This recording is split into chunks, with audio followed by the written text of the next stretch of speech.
Welcome to everyone. My name is Sherry Madeira. I'm the Chief Industry and Government Affairs Officer at LSEG, and also very pleased to be the chair of the Future of Sustainable Data Alliance. Today, we've got a really topical discussion and a fantastic panel. Our title is The Role of Data in Measuring and Preventing Climate Impact, which of course is an incredibly broad church, as all of you may know. Thinking about data and thinking about climate seems to be certainly a topic du jour. And certainly, you know, there's no question that sustainable finance writ large is a huge priority. We've heard a lot about that already today in the OMFIF symposium. But actually, let's think about this in terms of numbers. Some of the Refinitiv data bears this out. The first half of 2021 has seen new records set for the issuance of sustainable finance, and Europe is driving bond markets to new highs. Of course, we're sitting quite late in the day, and my panel and I have already joked about it being the happy hour here in Europe. But actually, you know, when you talk about sustainable finance, Americas are also growing in interest, and it's becoming a bit of a happy hour for sustainable finance there as well. So, you know, if we're looking at the first half of 2021, sustainable finance bonds surged 76% year on year to reach $552 billion, an all-time high. And if we're talking about narrow definition, some people may think about green bonds, and that hit 259 billion, which is nearly 3 times the level for the same period in 2020. So we're certainly hitting a topic at a time where data and how it's implicated in making sure that sustainable finance moves forward is important. Often we think about data as being retrospective. A lot of the times is linked to the concept of disclosures. What are issuers telling us? What data do we get from market participants? But also there is an opportunity to think about what's at issue from forward-looking data. And I'm really delighted that today LSEG and OMFIF have launched a report that specifically is looking at forward-looking data. And I would encourage you all to download that off of this site and investigate that further, because I think that is going to be one of the topics of the future, not only because it's future-looking data, but certainly it's going to be integrated even more going forward. So we've got a lot to cover. I'm going to jump right in. Things are becoming much more mainstream, and thinking about mandatory or voluntary disclosures, et cetera, is dominating the future. But Ivan, I'd like to start with you. Ivan is Ivan Faella, the director of Banca d'Italia. I'd love your perspective on your involvement in the G20. You're working with the G20 Sustainable Finance Working Group. It allows you a particularly global view of the big issues and where data fits in.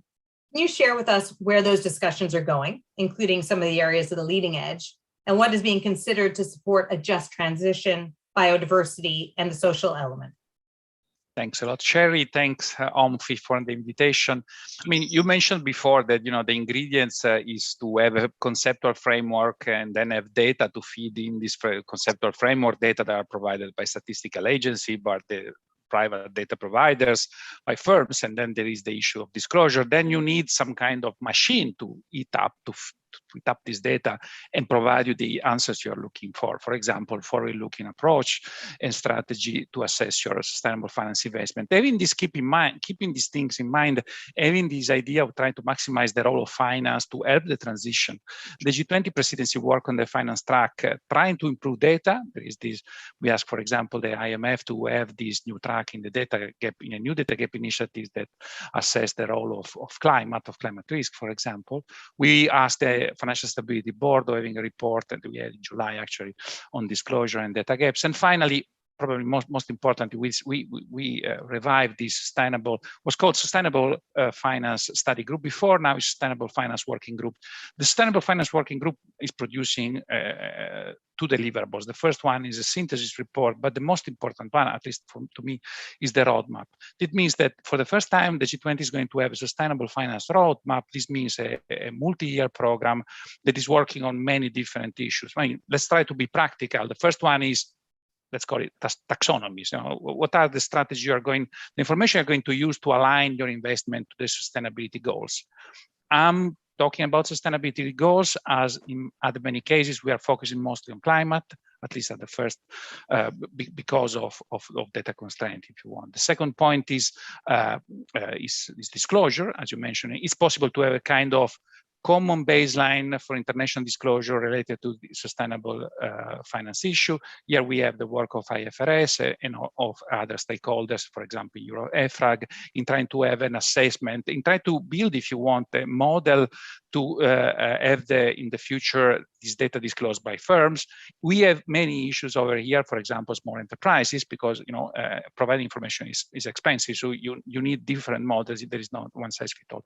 And finally, there is the role of multilateral development banks, as a capacity building for emerging markets. We know that for emerging markets, the transition is going to be tougher, because they have to an increasing demand of energy. They still have some issue on, for example, in providing energy access to households and firms.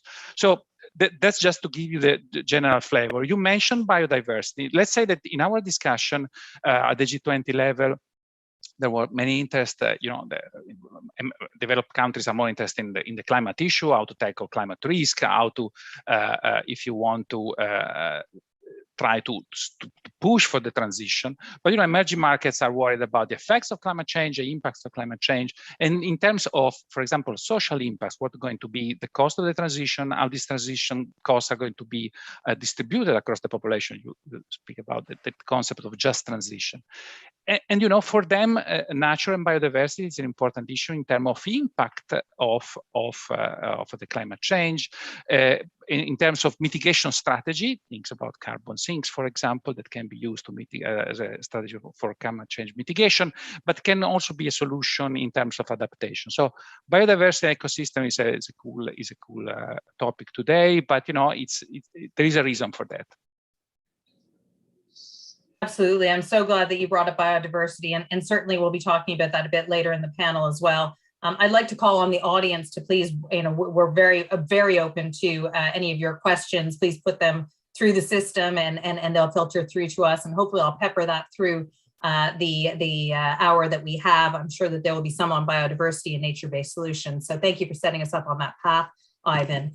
I'd now like to welcome two of our other panelists, Fabio Natalucci, the Deputy Director of Monetary and Capital Markets Department of the IMF, and Patrick Amos, the Director General of the Directorate General Microprudential Supervision of the ECB. But also, these two are co-leads on the NGFS work that is focused on data, the work stream that's bridging the data gaps. And Fabio, perhaps I can turn to you first. In that work, and how that work stream is progressing, are there any early outcomes you can share? But also, I know that you're involved in also the Global Financial Stability Report imminently being published early October, and findings around data in that. What sneak peeks can you give us, and what is it that you're finding along the journey?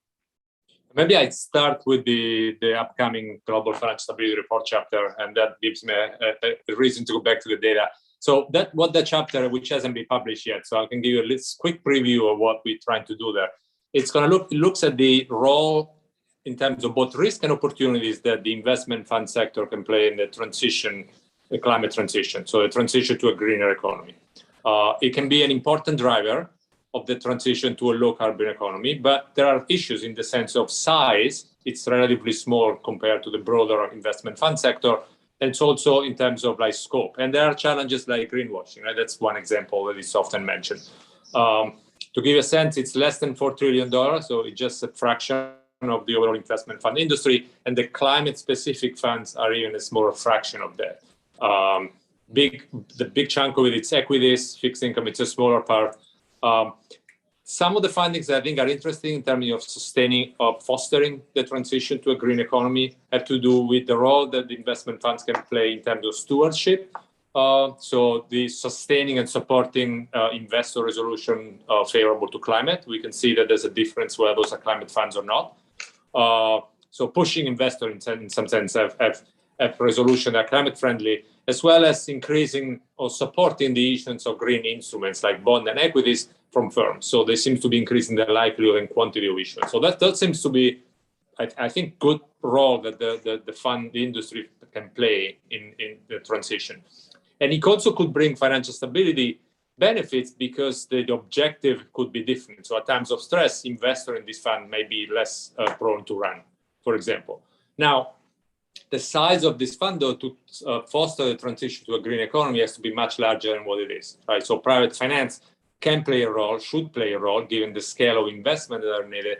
But it's at this point, it's small. So you need to scale up relatively quickly. And one of the challenges to that scaling up comes from the availability of data in terms of having good quality, robust, consistent across jurisdiction data, decision useful data. And that, I think, is the link back to the work we were doing with Patrick in the NGFS. Maybe I'll let Patrick talk about a little bit what the funding and we far, and then I'll come back to the policy, which links back to the chapter. Great. Patrick, sounds like the baton has been passed from one co-chair to the other.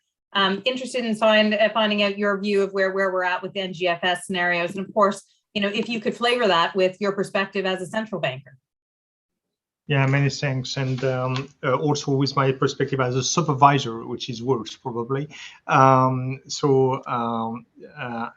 I think when we published earlier end of May our interim reports on data gaps, I think we ended up with essentially three key messages and a mix of policy messages for this, and that I think Fabio will further discuss them. And we were essentially focusing on rapid convergence towards a common and consistent set of global disclosure standards, effort towards a minimally accepted global taxonomy, and the development and transparent use of well-defined and decision useful metrics, certification labels, and methodological standards. And that were, I think, the three policy interventions we were calling for at that time. And I think we have seen already quite some developments on that front. I think Ivan was mentioning some of them. I think Fabio will further elaborate, will perhaps giving back the baton in a few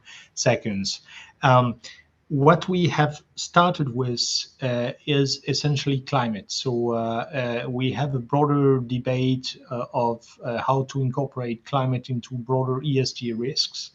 And I think it's fair to say that for the time being, we decided to focus on climate, and even was mentioning biodiversity, and this is probably the next in line from our perspective. So I think that the change from climate to biodiversity is not that huge, and the step is not that huge, and we believe ultimately go towards this topic as well. So I think it's very topical that even mentions it. We have seen, of course, that we have a lot of interdependencies in the system. This is what makes the topic, of course, very difficult. Banks and a number of financial markets participants rely upon corporates to receive good data to a large extent. Insurers rely upon corporates and banks. Banks rely upon insurers.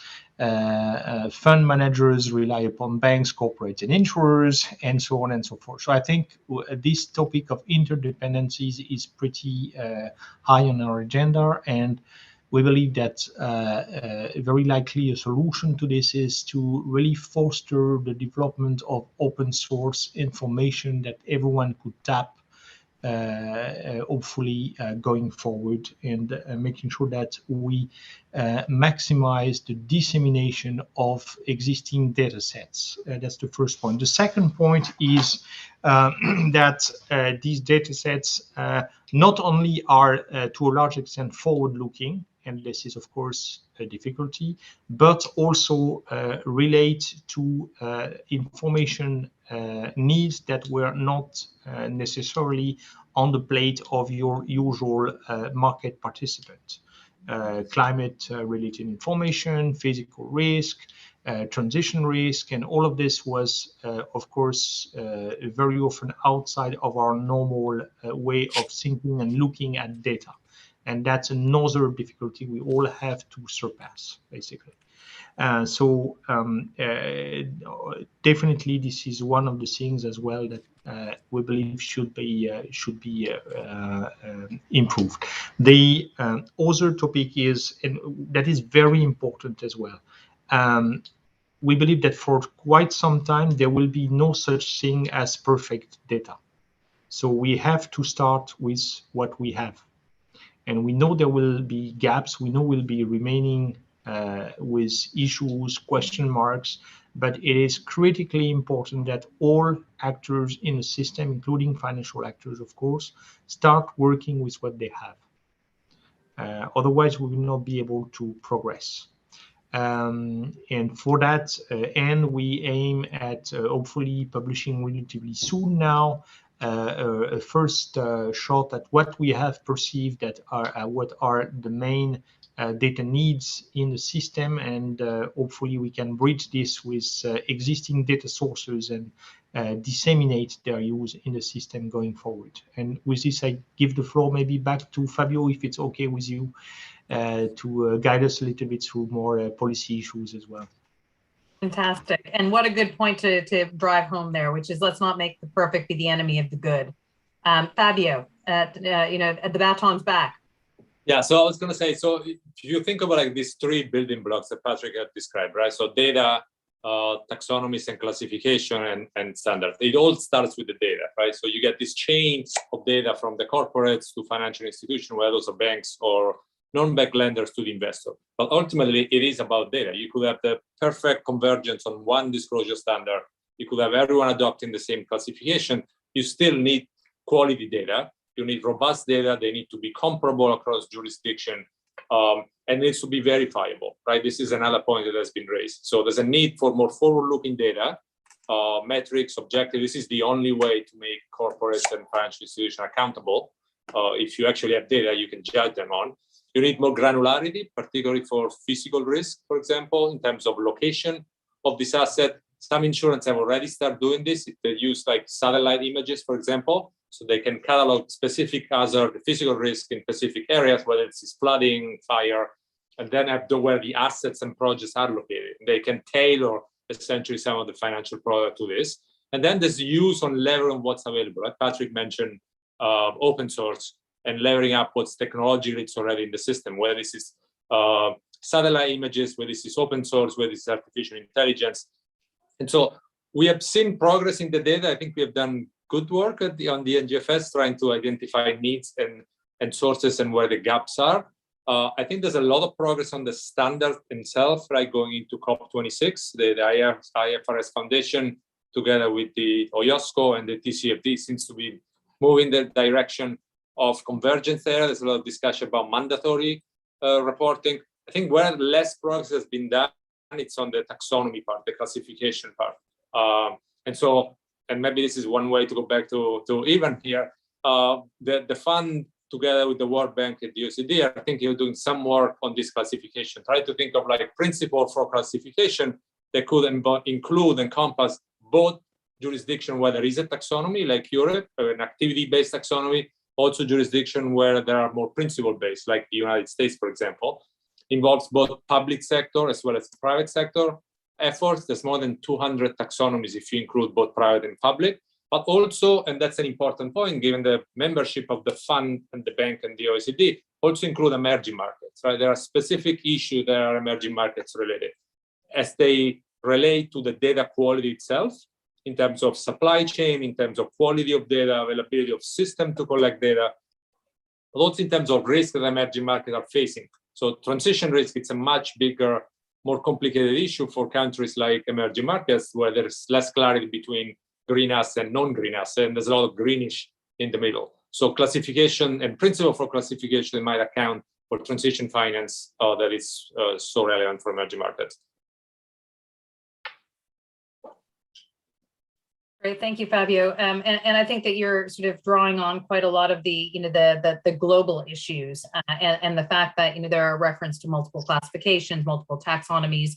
During the Future of Sustainable Data Alliance work, we called it taxomania.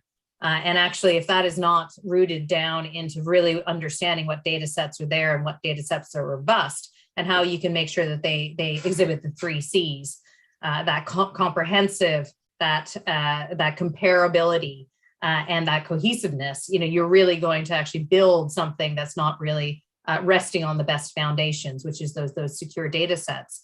And before I wanted, before we dig in a bit more, I think that it would be really interesting to bring in Corinne Neal, the Managing Director and Global Head Data Analytics Solutions Business Applications at BNY Mellon. Corinne, you've got a different perspective here. You're a regulated firm and globally active.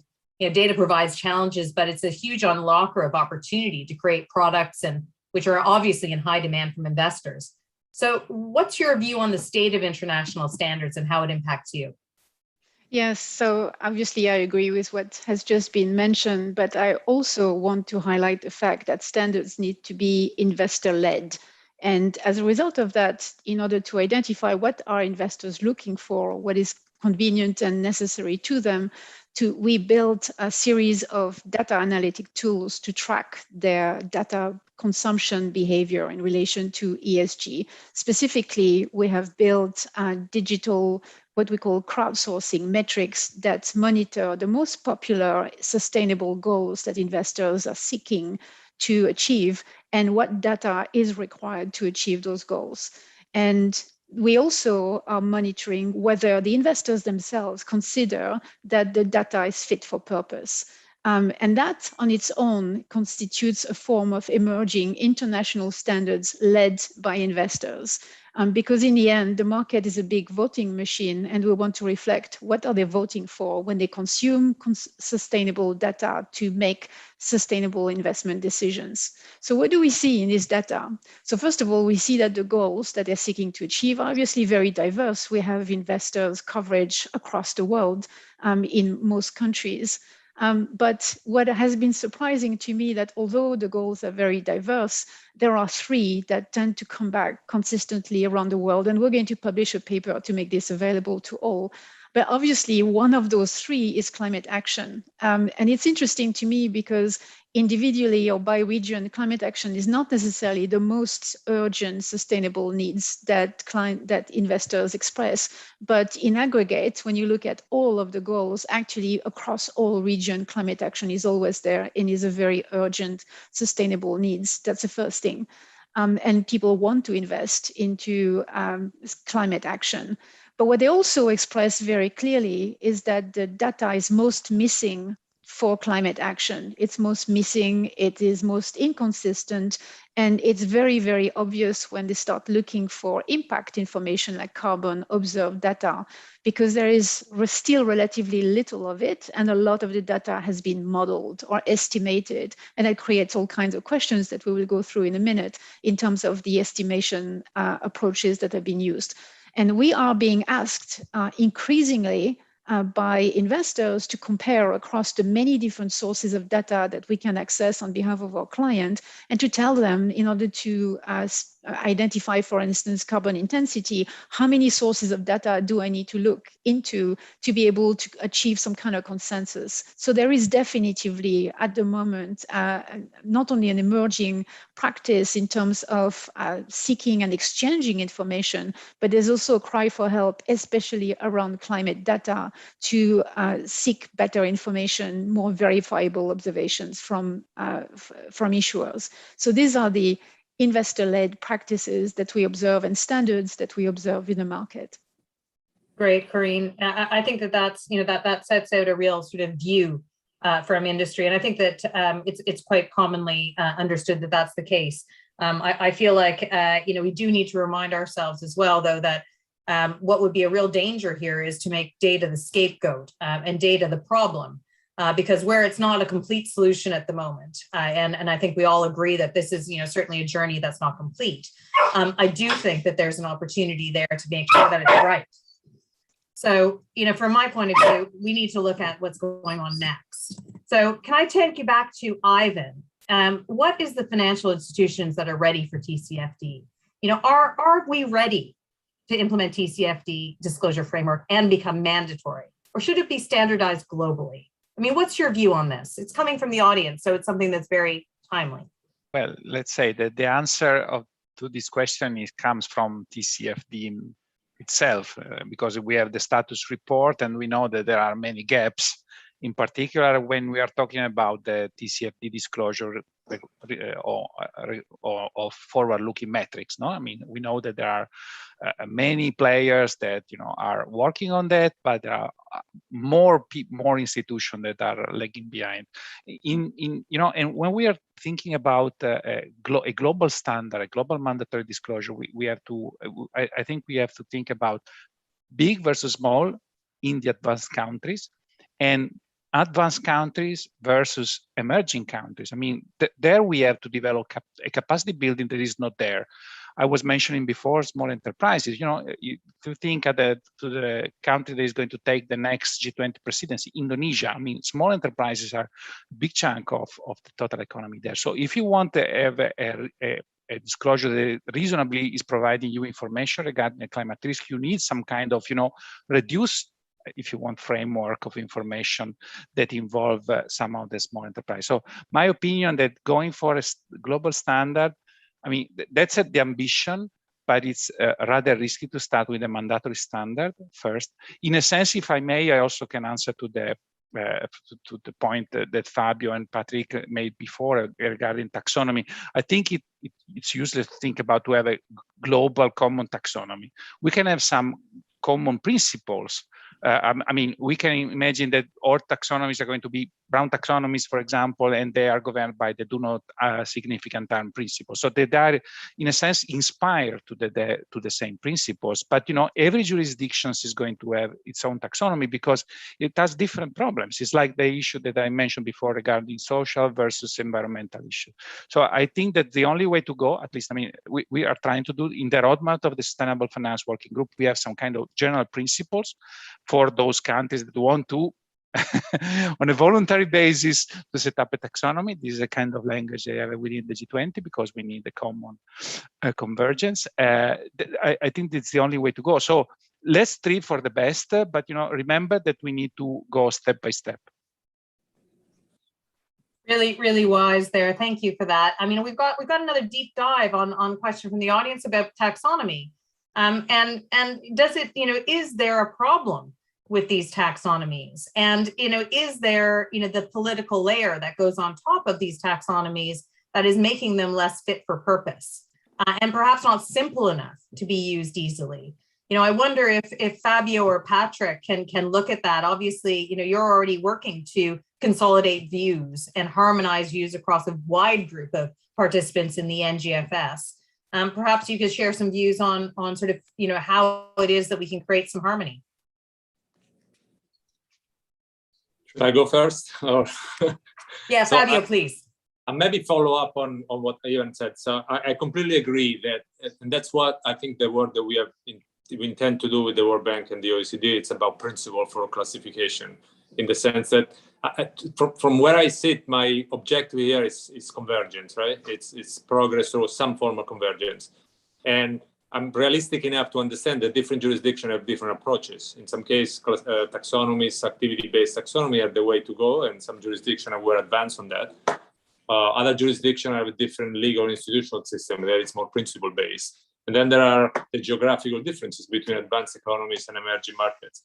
And so transition is a much bigger issue, and you need a much more shaded colors in between green and non-green. So that's why we want to do more work on principle that could encompass both kind of approaches. But again, the objective here for me is convergence to a point that foster the transition to a green economy from a capital markets perspective. So avoid a fragmentation of the regulatory landscape and foster convergence of capital markets. If we really think we need scaling up in scale and in time quickly, private finance, you need to have convergence in global capital markets. And so I would answer that question on mandatory versus non-mandatory more in this sense, right? To me, different jurisdictions can have different approaches to this. In some cases, it will be mandatory. In some cases, in fact, it's already mandatory. It's on the way to be mandatory.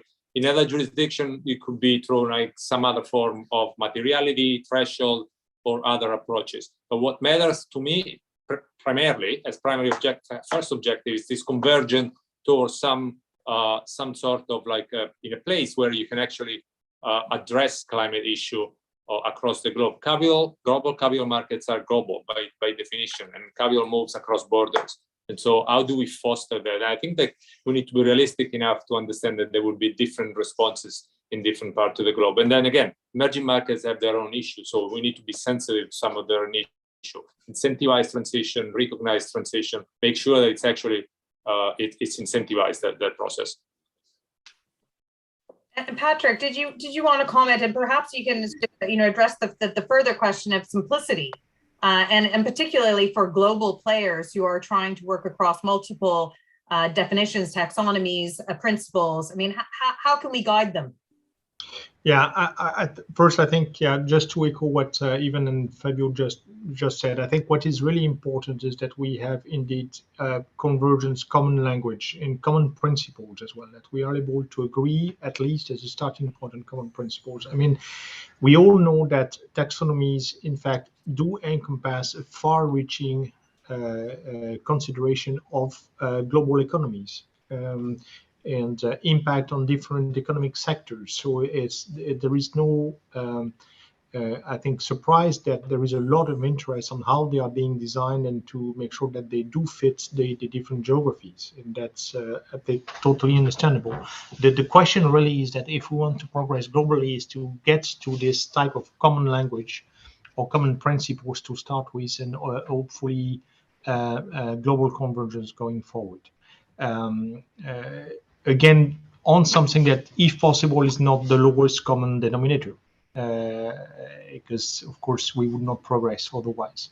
And I think this is really the point for me that is extremely important. How to foster this?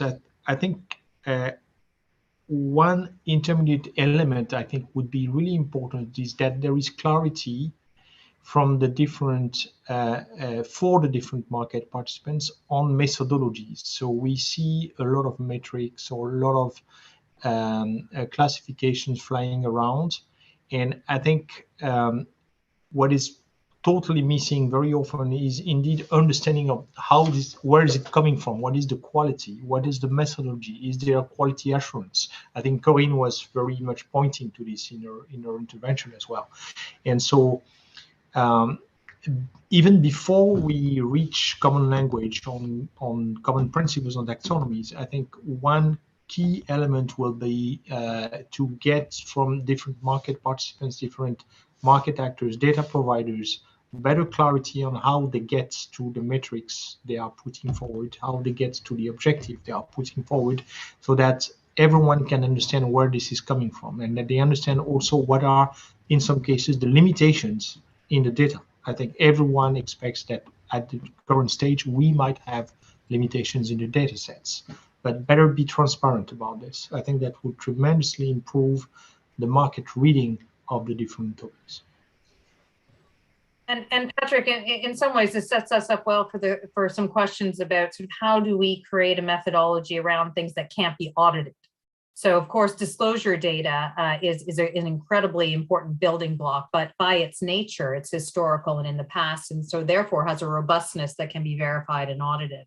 When we're thinking about forward data, which is becoming even more important in scenario planning, et cetera, that data is unverifiable, and the methodologies for calculations, those base cases, those assumptions are important because forward-looking data is subject to the 3 E's. Estimation, extrapolation, and simple errors. And so therefore, let's try and find a way to not only sort of get good data, but make sure that the methodology behind generating it is right. And Corinne, I know we've talked before about forward-looking data and how that's being used practically as well as for regulatory purposes. I mean, what's your view on how it is that we can use it most effectively? Yeah, before I do, I just wanted to make a comment on taxonomies, because our clients obviously very often operate around the world and they use multiple taxonomies. Every single jurisdiction impose their own, so they have to juggle, and the same investments could have to be reported across different taxonomies, but they do not see this as an issue. I mean, we have facilitated using technology the linkage between all of those taxonomies, and what we see happening actually is investors taking the best of each of the taxonomies and building their own with it, right? So I want to highlight the fact that it's not necessarily perceived as an issue with the investors. They found a way to actually leverage it and customize it to what they want to achieve. So that's the point I wanted to make. So to come back to your question on forward-looking data, it's obviously very important, but usually our clients or investors are not focusing on what the actual number is under the scenario. They're focusing on how the scenario is built. They try to understand what are the assumptions that are underlying the scenario and are more interested in the sensitivity of their investment portfolios to those assumptions. And that's what really is most important for them. So in a scenario, how to make use of forward-looking data, as long as you expose very clearly what are the assumptions, what is the interconnection between the assumption, and what data was used to come up with any estimate. Usually they're quite happy with using it to understand what is the future looking forward profile of their portfolios. In terms of what they prefer to use, the investors tend to prefer what is science focused and what is very transparent. So they tend to prefer a framework for scenarios that articulate the linkage, say, between policy and economy, right? What is the impact of any policy decisions you may impose on the economy, or articulate the impact of climate on social, right? They actually want to see that linkage very clearly articulated. And they are starting to make a distinction in forward-looking data between providers of forward-looking data that are opaque as to how they got there and give you a number. So they can tell you what happens under 1.5 degrees increase by a certain date, but they can't tell you how it got there, or what critical components were made. So that's what our clients or our investors mostly want in forward-looking data. Not so much what the future is, because nobody can guess that, but what is the logic that you followed to build that future. And that is obviously very popular to highlight the transparency of the articulation and the assumption of the scenario, because it helps them take management action. As a result of that, how sensitive am I to those assumptions? Is it critical for me that the data be absolutely accurate for those assumptions?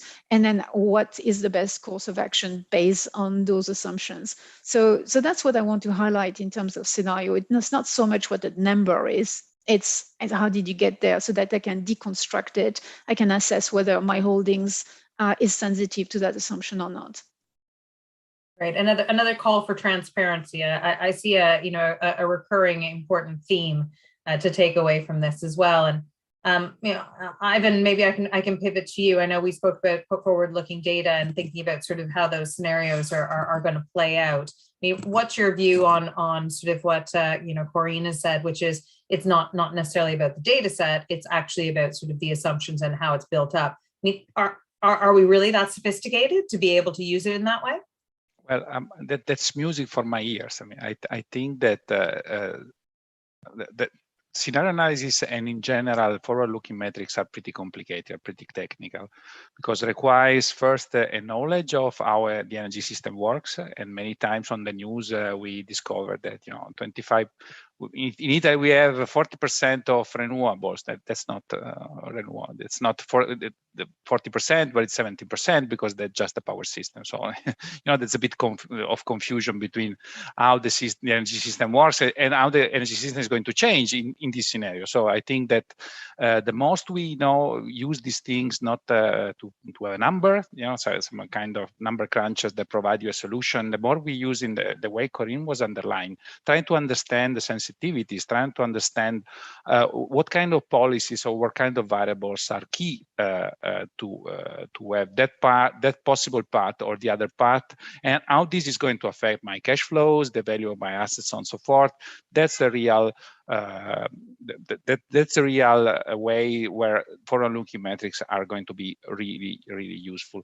I don't think we're going to have. I mean, here there is, as a researcher, I'm an economist. I think there is a kind of you have both the willingness to have as much as possible research available, so different scenarios, different metrics, because I think that's a wealth. It's a wealth of information from one side, but you also would like to have some kind of standard, as Patrick was mentioning before. I mean, you need some kind of direction, if you want, a kind of compass where that you need to orientate in this, sometimes in this mess, this very exciting mess that is the way we are progressing towards using this kind of metrics.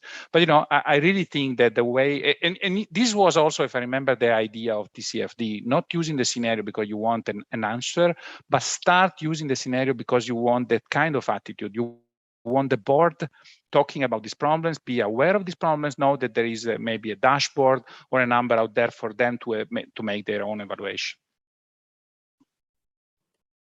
Great, thank you, Ivan. I think that was really sort of a comprehensive answer there, and it feels like let's pivot to a slightly different topic on biodiversity. But I would like to make a call to the audience to keep the questions coming in as well, because I think that there's a lot to cover here, and we want to be guided by you as well. The question about biodiversity and the impact on nature, it's been rapidly front page news. There's been the recent launch of the TNFD, the Task Force on Nature-Based Financial Disclosures, which is serving to complement the TCFD, albeit that it's very, very young as of yet. But what do we need to include in our thinking to address biodiversity? The Future of Sustainable Data Alliance has identified a number of gaps and holes, and we've been working with the MGFS and others to try and display sort of where data vendors and where the industry is seeing that there are these gaps and holes. And a gap is where you have the data well defined, but it's poorly populated. A data hole is when you're not even sure which data sets are going to be most relevant in order to be able to answer the questions you're trying to ask. And actually biodiversity and nature-based solutions, a lot of that falls into the data hole category, as it hasn't been well defined yet.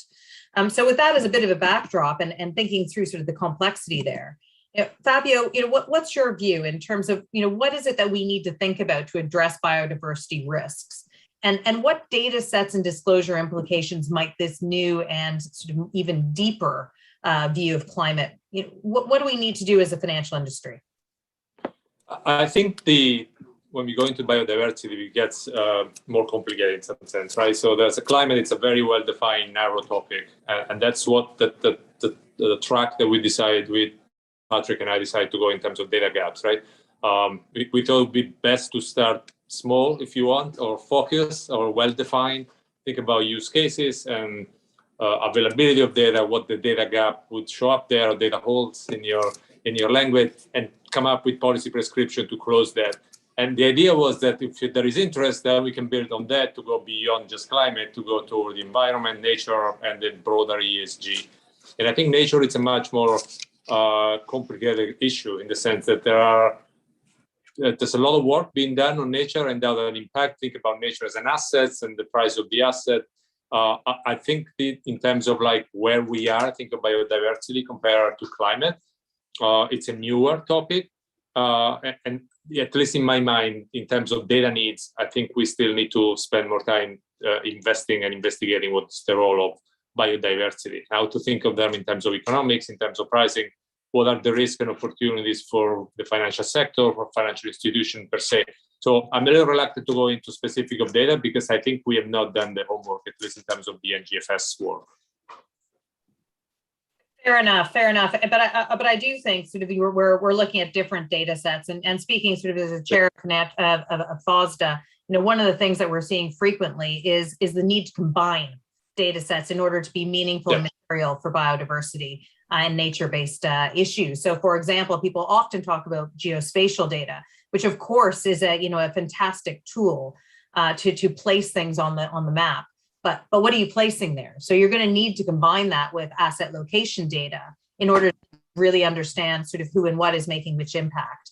And the point you're making about sort of the asset, when you're talking about nature, that's everyone's asset. And thinking about sort of how it is that impacts over time has got quite a long, wide range. So again, it loops almost back into future-looking data. And one of the things that actually we've identified in the report with OMFIF is this concept of the missing middle of data.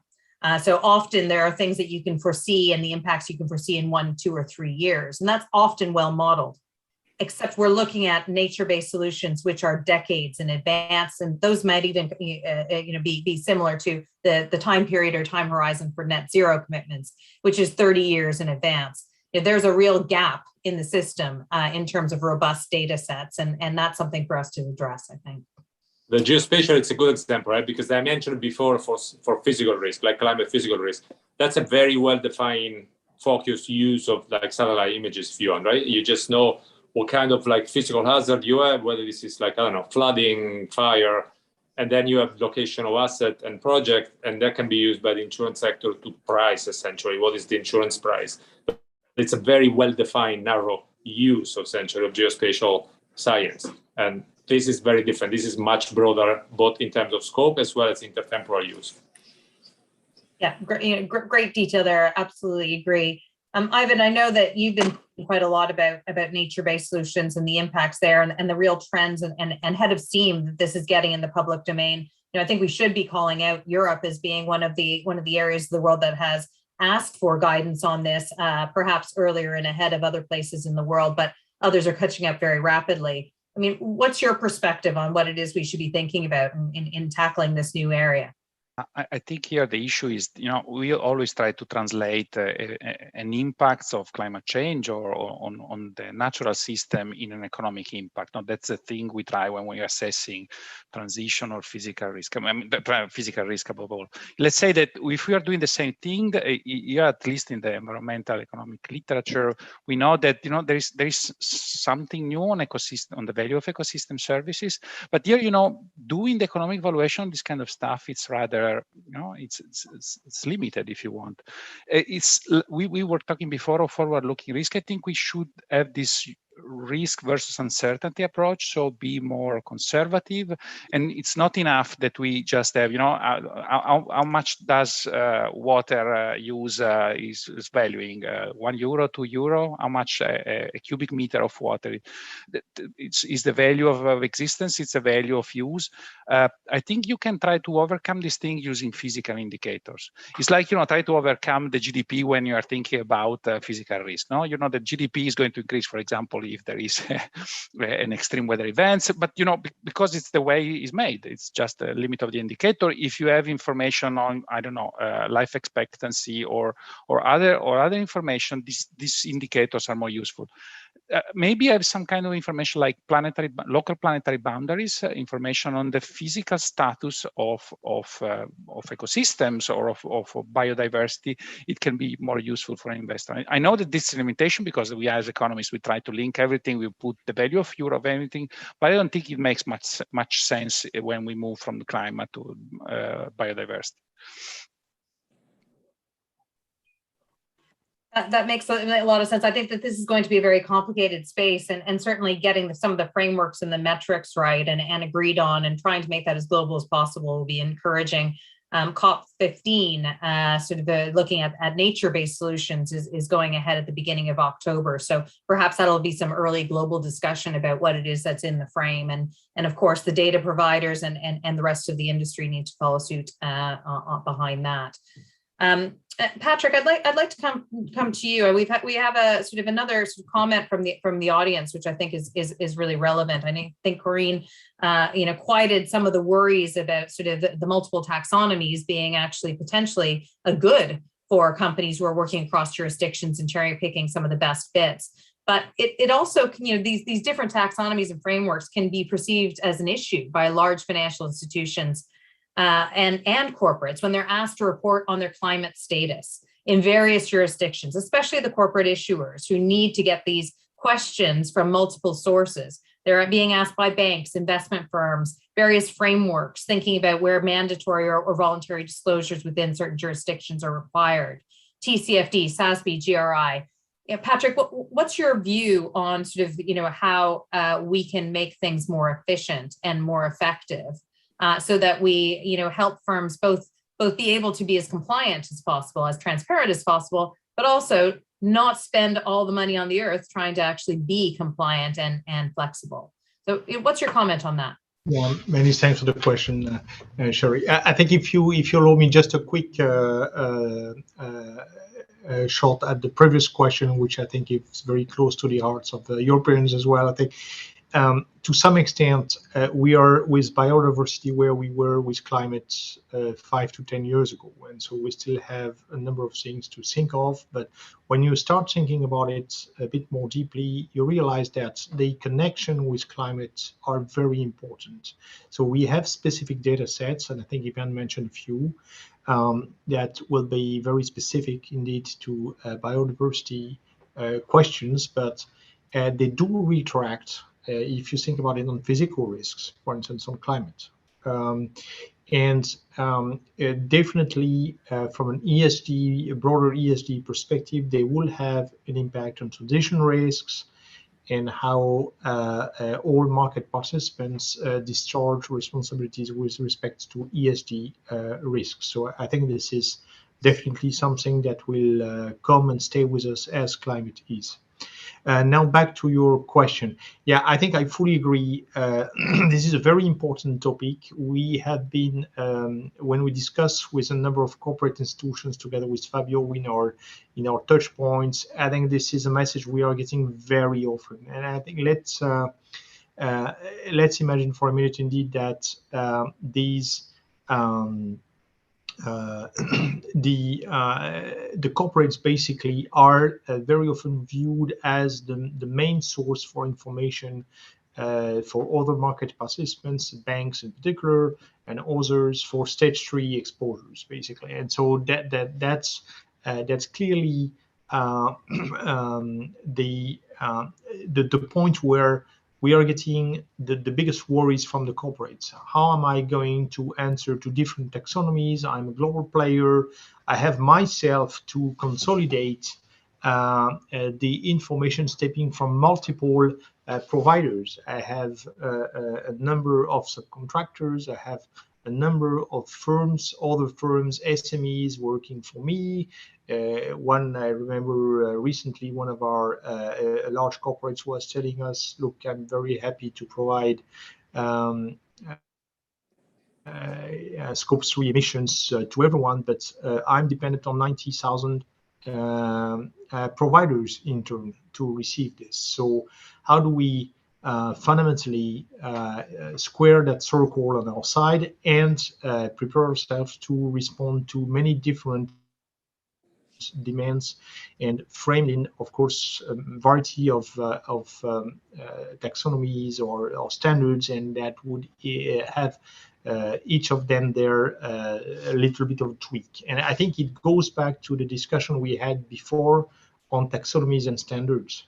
The more common language, common principles we are able to put in place, the better. And I think at the end of the day, it boils down exactly to the same question, providing a little bit of consistent certainty for corporates to be able to work with this type of information and serve the needs of various stakeholders that would depend on them in turn. Great question great answer to a very, very complicated question. We're coming almost to the end of our session, and I feel like we've just tickled the topic, but I think that that's going to be the case over many, many years. I'd like to do a quick rapid fire round with the panel. And in my experience of doing these, they never end up being as rapid fire. But perhaps sort of now, as we're sitting here looking ahead to COP26, which is 32 days away, what is the one thing that you hope to see come out of the gathering to advance finance playing a role in preventing climate impact? I know that's a bit more general, but perhaps you can start thinking about where data fits into that answer as well, because I think we all agree on this panel it is an absolute essential building block to that success. So I'll work my way around the panel. Corinne, I see your microphone is already on, so you're going to be my first port of call. Corinne, what is it you think and hope to come out of COP26 that's going to be the biggest impact? Well, what I hope for is strong incentives for the publication of verifiable data from issuers. That would be my one single wish coming out of COP26. Great, thank you. That is a big wish. I think we can all agree with that. Fabio, what would you suggest is would be the biggest impact for the financial system coming out of COP26? I think we need more private finance to get to a greener economy. We need it to scale up quickly. The issue is how to get there. And I think we have seen progress in terms of we discussed the standards, the disclosure, classification. I think we need better quality data though. We need better quality, robust decision, useful data, and think about how to make them available to the investor community and other stakeholders. So a push for better data as the starting point of all this chain of information that we need to scale up private finance. Great. A good call to arms there, and hopefully your work with the NGFS will be another building block on directionally how it is we can do that. We don't necessarily need to just completely wait for a COP26. Patrick, your view on what your hopes are for COP26, where data fits in, and perhaps where financial institutions can move forward from there. Yeah, I think my take would be decisive progress on disclosures. I think they are at the starting point of a number of data questions for scaling up financing of climate transition. It's very important that we see progress on disclosures across the board. We know it's not easy, but I think this is the way I would call for. And so I'm going to press you a bit on that, because you've got a really incredible global view. And I think that, absolutely that we should be looking for more disclosures, but from who and from where? Is this something that we should be going for the big public companies first and then working our way through? Is it across the board? Is there some way for us to show meaningful progress on that hope? Well, yeah, I think. Yeah, Ethan, please go ahead. No, Patrick, please finish up, and then I'll grill. No, I think it's very fine. I think Ivan has probably a better view than I have on this at this point in time. But fundamentally, I think it will start with most likely large public companies and trickle down. But I think this is where I would start. Great. Well, and speaking from the perspective of a data provider. The private companies are something that we hope will start getting some progress, because frankly, that's such a big part of all of our economies. It's a huge part of what's going on in the world, and it becomes very, very difficult to get that sort of data. So I agree, we need to start somewhere, but move quickly. Even over to you. COP26, 32 days away, getting closer by the minute. What is your hope for the outcomes? Well, it's a bit different because it's not related to disclosure of issues of the financial system. I think we need a political trade. I mean, we need a commitment from emerging countries to activate now strong mitigation policy, a carbon for price. But on the other hand, we need to scale up climate finance and technology transfer. I mean, we need the trade. I mean, we are providing you money and technology transfer that you need to transform your energy systems, that I said before, are more challenged because they have an increasing energy demand. But at the same time, you need to put the right policy in place. Those policies that, are also essential if you want to have an order transition also in terms of the financial impact. Yeah, that makes good sense. So I think that we're getting a good footprint from our panel here, that there's a lot to hope for. But there's a huge amount to still do in this space. As a bit of an overview, I think that some of the comments that are coming in from the audience as well need to remind us and hold us to account that the reality is, we talked a bit about biodiversity, and nature is inextricably linked to climate. Frankly, the two can't be completely separated. And as we're starting to think about nature, we do need to think how it is that we bed that back into what we already know and all the good work that's been going on with climate. Of course, when we're talking about disclosures, we focused a lot in this panel on climate, but the reality is that there is a growing demand for social data, governance data, et cetera. And I think that that's something that we're going to need to look to tackle even more robustly in the years to come. Because there's lots of new nomenclature out there that our investors are demanding and are looking for. Things like impact, things like transition, things like how it is that we bring together a just recovery from the COVID pandemic. All of these are firmly rooted in good data and quality data. And the question is, how mandatory does that become? How quickly? Who's involved? Who is supervised? And how is it that we're going to make sure that that quality is right? I think that we heard from our panel a real call for transparency, and transparency not only in data and not only in global data, but also in methodologies, and thinking about how is it that you're going to be driving forward-looking metrics? What are your assumptions? How can you deconstruct that?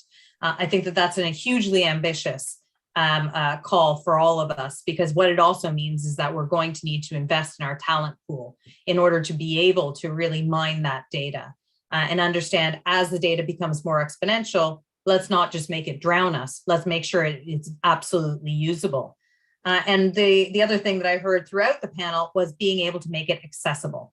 And I think this is something that we're hearing from a lot of different jurisdictions. How is it that data can be truly accessible to all of those in the financial system that need it? I think that we've got a fantastic example of how it is that we've digitized our world in the last 18 months and made some of this complicated data and huge amounts of knowledge accessible through digital means. If we can do that and make sure that all are available to the investment community, then at least the questions that can be asked hopefully can be answered to a suitable degree for deploying capital in a meaningful way from the person all the way up through the largest pension fund or sovereign wealth fund, or indeed the reserves that the likes of Ivan and Patrick are looking at managing for us. So huge amounts, and I think that what we did was provide more questions than answers. So I'd say that is a panel that has fulfilled its remit in this sort of a topic. And what's left for me to do is to very much thank OMFIF, the SPI Symposium, for having us all on, and in particular, my fantastic panelists for giving us all something to think about. So thank you very much. Thanks to you, Sherry. Thanks a lot, everybody. Thank you. Thank you.